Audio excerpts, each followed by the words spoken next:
Vous en avez pas assez? Vous en voulez encore de la peinture sur figurine? Ok, c'est parti.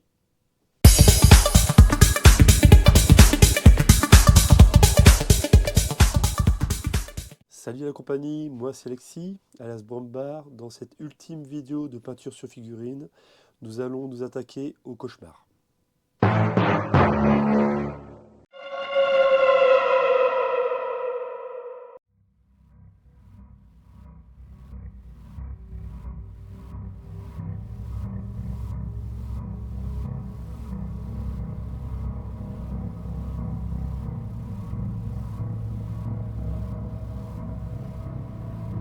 Nous poursuivons par les cauchemars.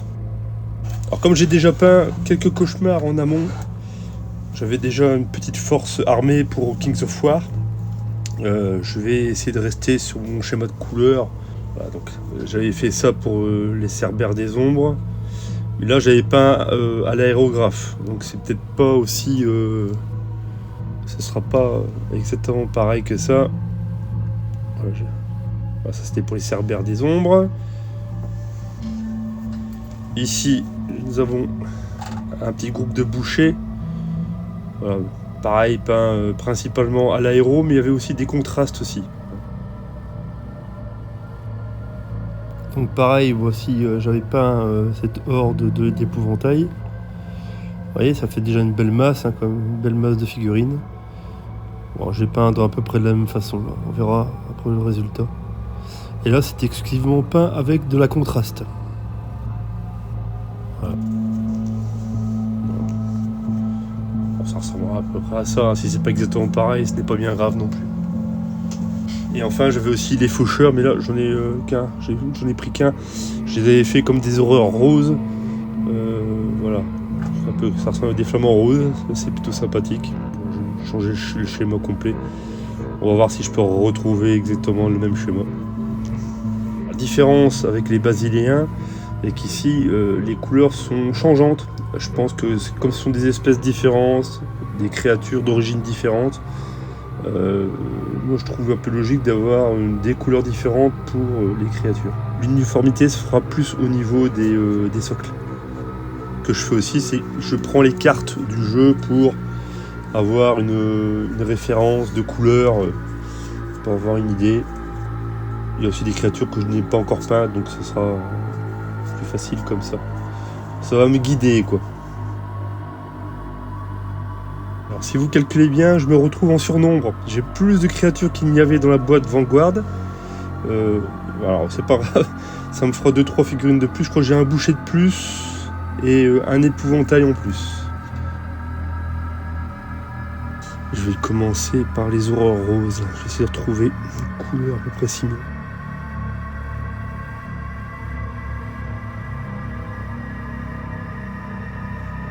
Alors, je nettoie le pinceau là, hein. Je ne mets pas de médium, je suis en train de nettoyer pour essayer de un peu retirer le speed paint, on est un peu trop.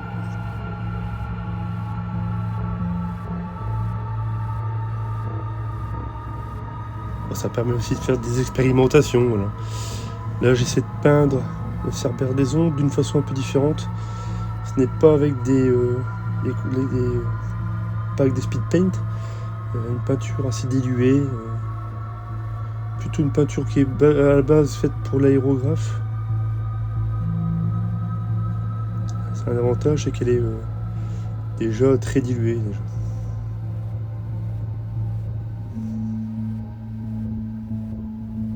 Alors, ça se comporte pas aussi bien que la contraste ou la speed paint. Mais ça peut faire l'affaire. Bon, ce sera pas du tout les mêmes couleurs.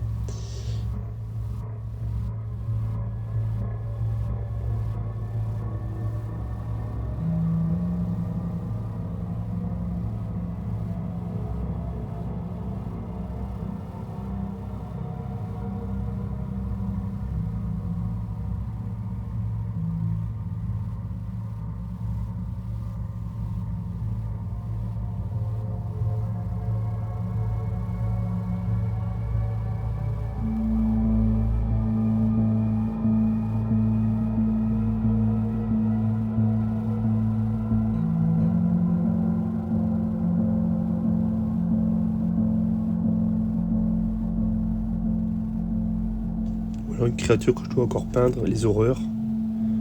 Bon, je vais un peu m'inspirer de ce schéma-là.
Nous voici quasiment à la fin. Il nous reste une petite étape particulière, c'est vernir les gueules et les bouches avec du vernis brillant. Ça fonctionne bien pour ce genre de créature.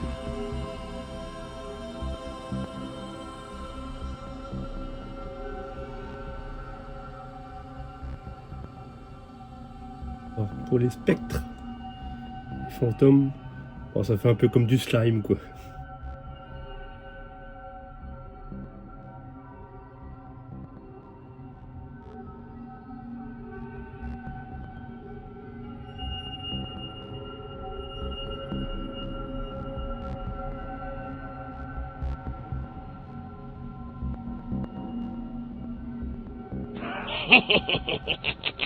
Voici ma recette pour le soclage. On commence par la base Rhinox Hide.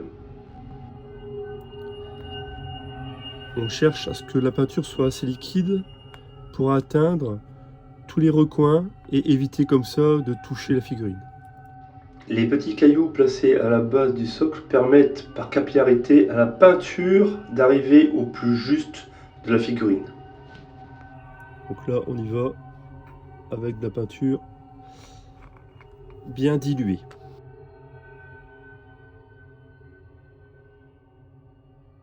Le fait d'avoir déjà des cailloux qui soient clairs, grâce au bombage et à l'aéro avant, ouais, ça fait déjà une étape de couleur en moins, ça fait ressortir déjà les cailloux, les graviers.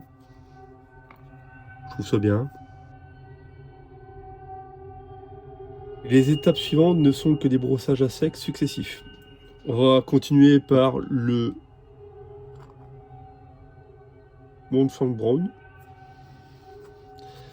Alors moi je procède en général dans le sens inverse des aiguilles d'une montre. C'est-à-dire que je frotte, brossage à sec, je rappelle, et je tourne autour de la figurine.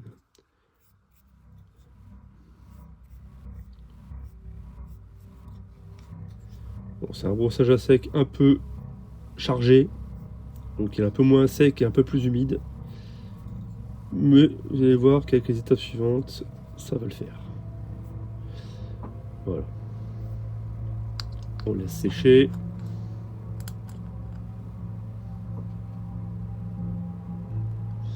Bon, j'en profite pour socler tout le reste. Ça a été un petit peu plus galère avec les cerbères des ongles. Il faut se faufiler avec le pinceau sous la créature. Étape suivante, le brossage à sec avec du Balor Brown. Plus on avance, moins on a besoin d'insister. Donc maintenant le dernier brossage à sec avec de l'Ushaptibone. Et voilà. Il ne reste plus qu'à refaire le bord en Rhinox Hide. Et puis je place l'herbe. On arrive à la fin de ce tuto figurine. Il n'y a plus qu'à mettre l'herbe statique. Alors ça peut être sous forme de flocon, soit sous forme de touffe d'herbe. Tout va. L'intérêt, c'est que ce soit beau. La partie la plus intéressante de la peinture de figurine, c'est les 10-15 derniers pourcents.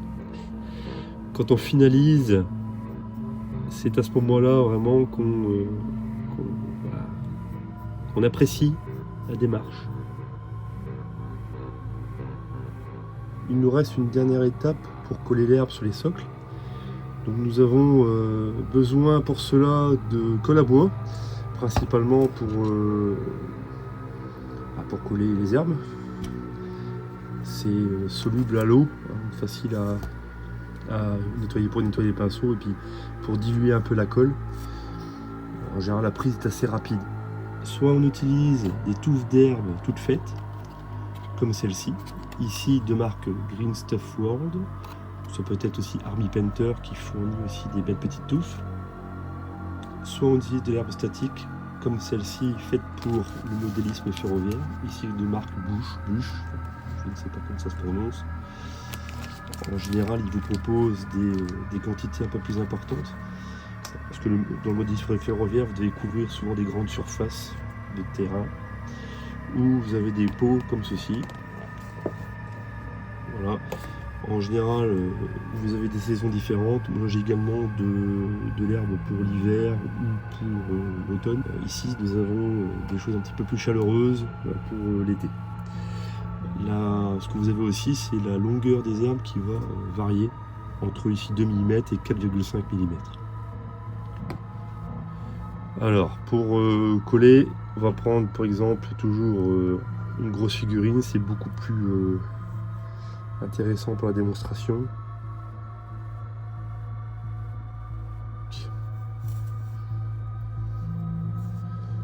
L'herbe, on la met de façon aléatoire. Hein. Cherchez pas à faire une œuvre d'art symétrique.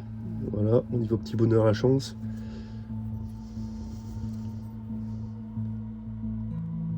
Des fois, ça permet aussi de cacher quelques imperfections à la base.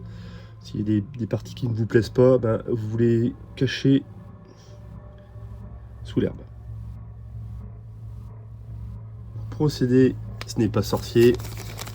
Vous prenez une pincée d'herbe statique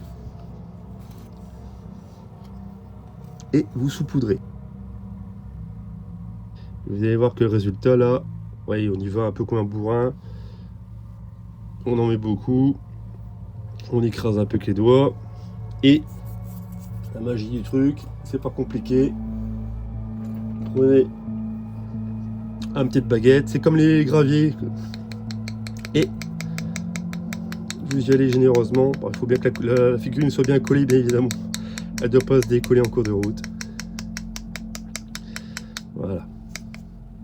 Et vous allez voir que ça donne une herbe pas toute dressée comme un gazon anglais, un petit peu plus bordélique, mais l'un dans l'autre, c'était assez réaliste. Voilà, on peut en rajouter des endroits qui vous paraissent un peu déserts. Le gros avantage de la colle à bois, c'est qu'elle devient translucide. Ça permet comme ça de ne pas redouter le séchage. Voilà. Mettre ça par exemple là, entre les deux. Par rapport de, comme je disais tout à l'heure, de charger quand même en colle à bois. Il faut que ça prenne quand même. Et donc là, rebelote. On serre, on écrase. Voilà.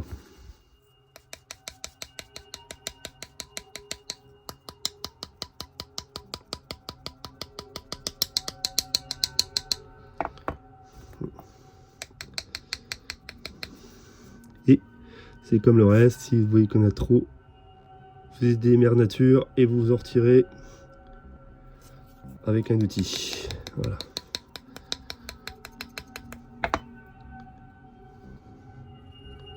Et si ça vous plaît pas, vous pouvez me l'arracher. Hop, comme ça, tant que c'est pas sec.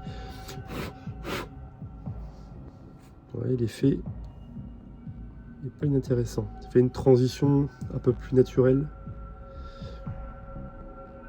Voilà.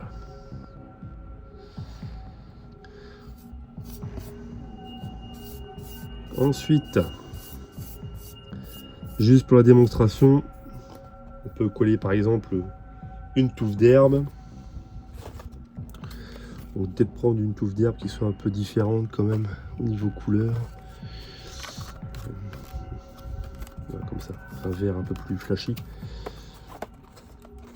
J'avais acheté ça chez Green Stuff World.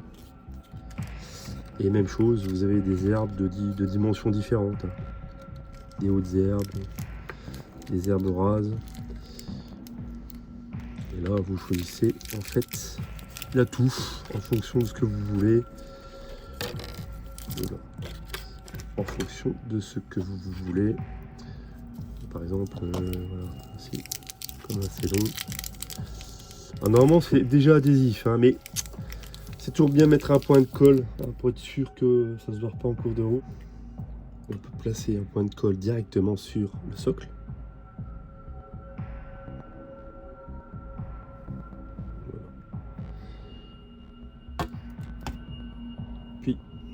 avec une pince, on va chercher la touffe.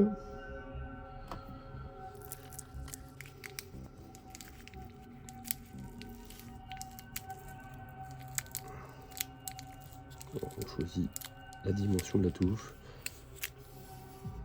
et on vient le passer sur la colle à bois.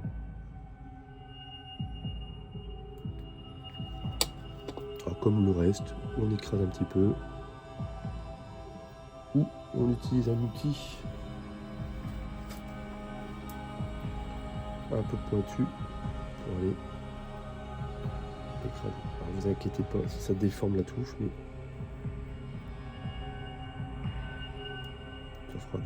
ce sera d'autant plus réaliste.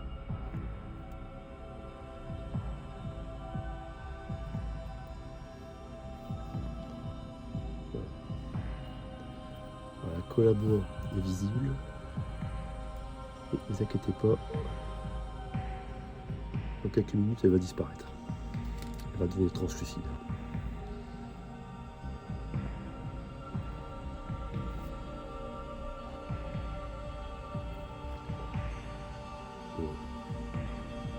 Un autre exemple. Alors, il existe aussi, au lieu de l'herbe, des fleurs. Ça met un petit peu de couleur sur les bases. Un peu de poésie dans un monde de brut, ça fait pas de mal.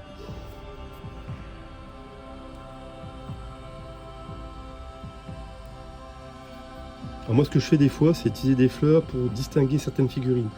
Je mets des fleurs dorées, jaunes, pour un officier, repérer un sergent, repérer un personnage un peu plus important, pour le sortir du lot, quoi, en fait. Je vous passe le reste du flocage, je vous montre le résultat après.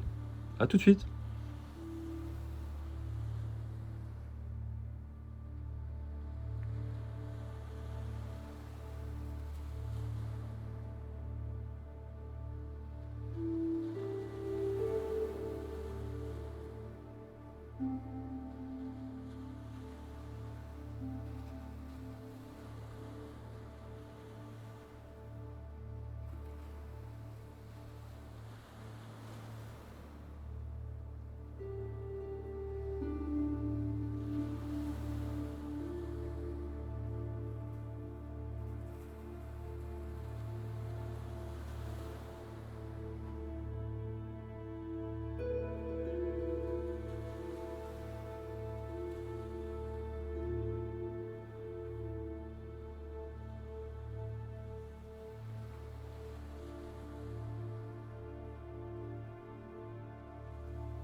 Pour rien vous cacher, j'ai longtemps hésité à rajouter une dernière étape à l'aérographe.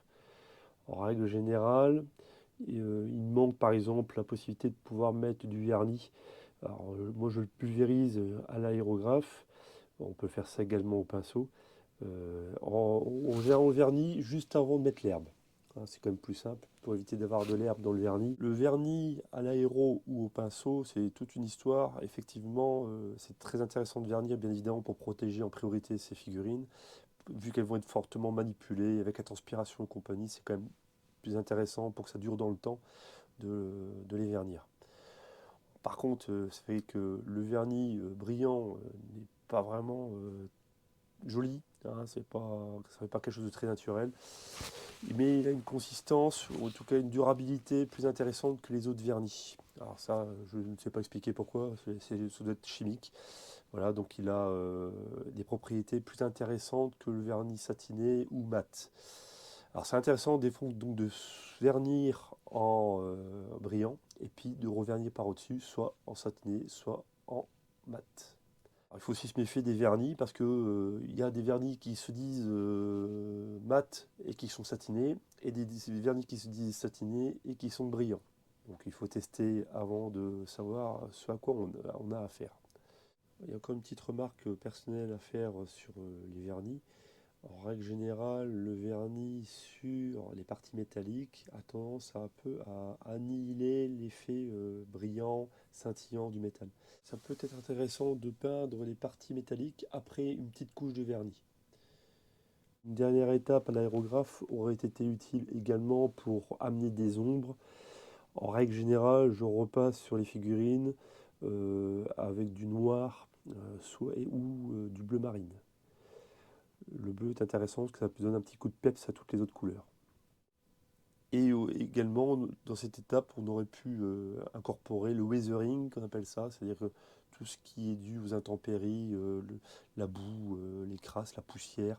Alors, ça peut être de l'aéro, ça peut être un léger voile d'aéro sur la base des capes, etc., des habits, au niveau des pieds, voilà. Ou on peut faire ça avec des pigments. Alors, c'est une étape qu'on aurait pu effectivement suivre. Voilà, je referme la parenthèse. Je voulais vous parler succinctement de ces étapes que je n'ai pas pu suivre, surtout pour dégrossir un peu la vidéo. Voilà. Il n'est pas dit que j'aborderai pas ces sujets-là ultérieurement.